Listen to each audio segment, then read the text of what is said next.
ามเจ้าหน้าที่ค่ะมันมีเจ้าหน้าที่ ใช่ สำนักงานเกษตรของใหญ่อยู่ตรงนี้นะ แต่มันก็ไม่มีอะไรนะ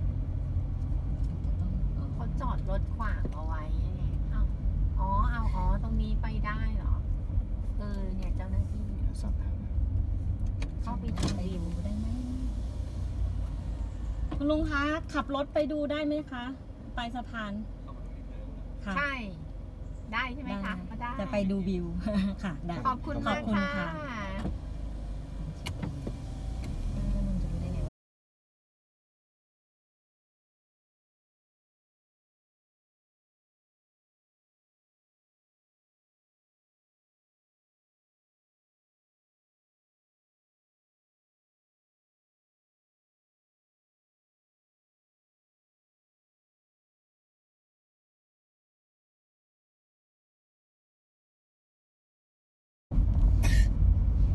อ๋อสำลักลูก โอ้ สวยไหมลูกดูสิ นินดามองวิวนะลูกนะ วันนี้อากาศดีเลยนะ ว้าว ว้าวสวยเหรอลูก วันนี้น้ำลง มีเรือไหมอ่ะโอ้จริงด้วยมีเรือลำเล็ก มีกี่ลำเนี่ยไง ๆ1 ลำเหรอลูกแล้วมันเห็นแค่1 ลำนู่นไกลๆนู่นอีกนะ2นู่นอีก3ลูกแม่เห็น3แล้วนะม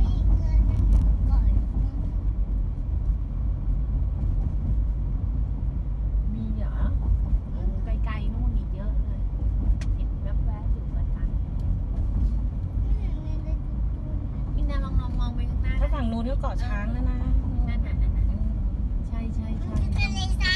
เฮ้ย เฮ้ย อ๋อ มันคือทรายเหรอ แม่ว่ามันผิดลูกอ๋อมันเหมือนทรายอ๋อ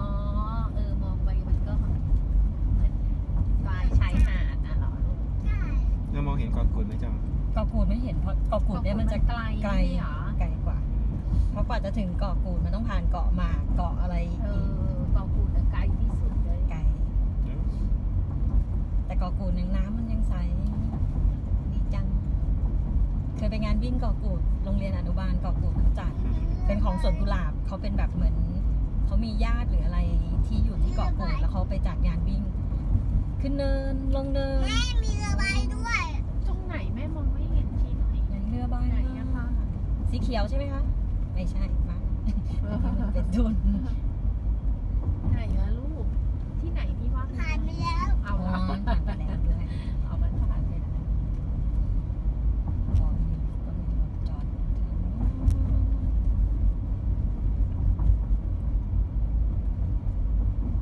ท่าเทียบเรือสีขาว ถ้าเปิดนี่ก็คงจะแบบว่าขนส่ง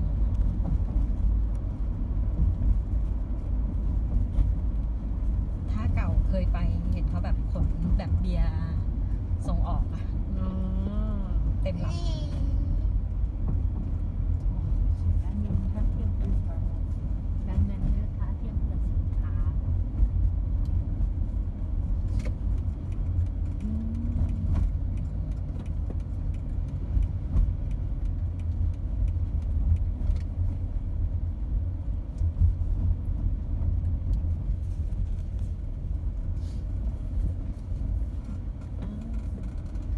เย็นๆขี่จักรยานนี่ดีมากเลยนะเนี่ย ว้าว มองไปทางนั้นก็สวย วน1 รอบ จะถ่ายรูปไหนก็ระวังลงตกลงน้ำ ถ้ามีเหมือนเป็นกันคลื่นเนาะ อ๋อเหรอ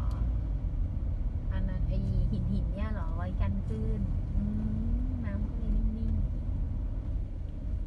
ไอ้มันก็นิ่งหมายถึงตอนที่มันนิ่ง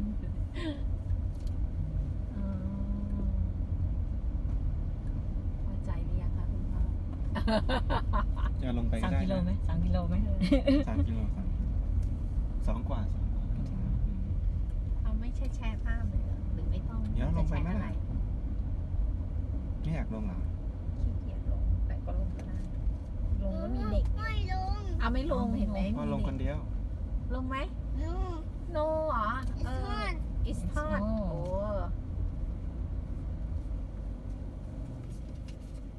ดูลม ไปลงเลย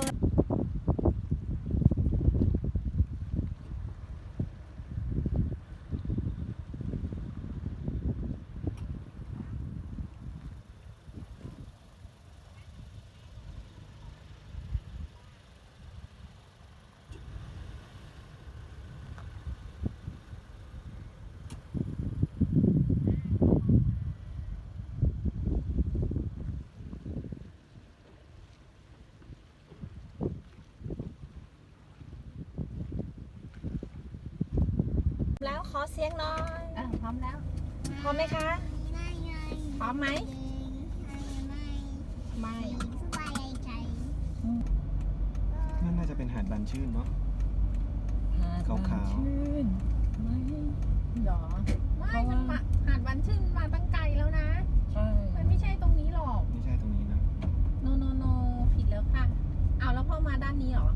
แล้วมันจะออกได้เหรออ้าวไม่รู้บอกได้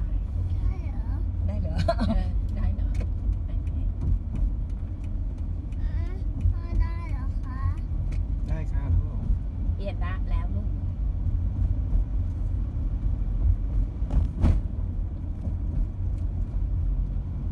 น้ำทะเลมีสีอะไรบ้างคะ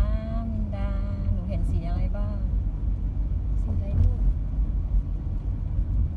สีมันไม่เหมือนกันเลย ตอบเร็วสีอะไรนะ blue Blue โอ้โห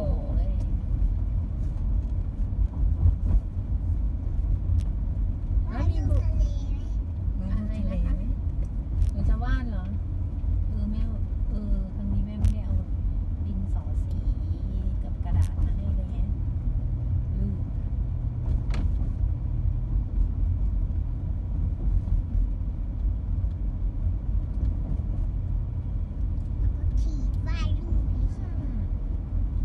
เดี๋ยวเราลองดูสิสำรวจโรงแรมคืนนี้ของเราว่าเขาจะมีดินสอกับกระดาษให้เราไหมนะ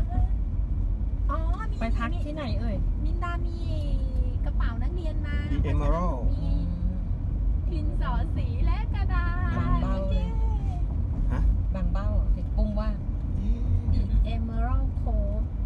ก็คือไปใจไม่ใช่หาดทรายขาวไปเลยจริงๆเราไม่รู้เหมือนกันว่าหาดมันหาดอะไร ไม่รู้ว่ามันตรงนั้นเรียกว่าอะไร แต่ยังไม่ถึงไก่แดง อ๋อ เอาถ้ายังไม่ถึงไก่บ้านก็เลยหาไซขาวมาหน่อยทำไมปุ้งบอกบางเบ้า ถ้าบางเบ้านี่โอ้ไกลสุด ไม่น่าถึงบางเบ้ามันคือสุดท้ายท้ายสุดปะ ใช่ใช่บางเบ้าจะ ไม่ถึงไม่ถึงไม่ถึง เพราะว่าหาดไซขาวคลองสนหาดไซขาว แล้วก็จะเป็นแหลมชัยเชษฐ์คลองเท้า ไก่แบ้ แล้วก็ไก่แบ้ ใช่ ไม่ถึงไก่แบ้ใช่ไหม ยังไม่ถึง ยังไม่ถึง ใกล้ จำได้ว่า ๆใกล้ ยังไม่ถึง ๆอ่าวพร้าวมีไหม คลองเท้า คลองพร้าวนั่นน่ะแถวนั้นน่ะ ใช่คล คล อ อง งเท้าเอาเงินก็อยู่กลางกลาง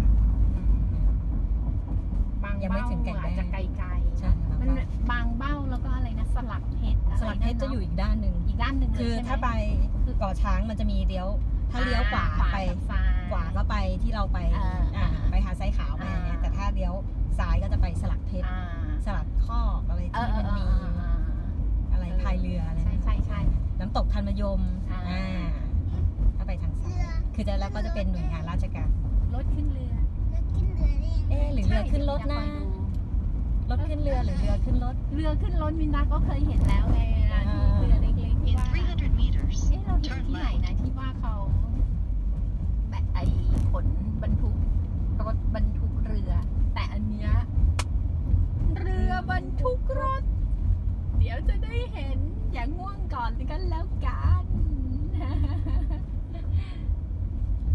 เมื่อกี้ที่มองมาจากข้างบนตรงนี้มันเหมือนสวนน้ำนะที่มันเป็น ใช่ ที่มันเป็นวง วง อย่างที่เราบอกยังไง สวนน้ำ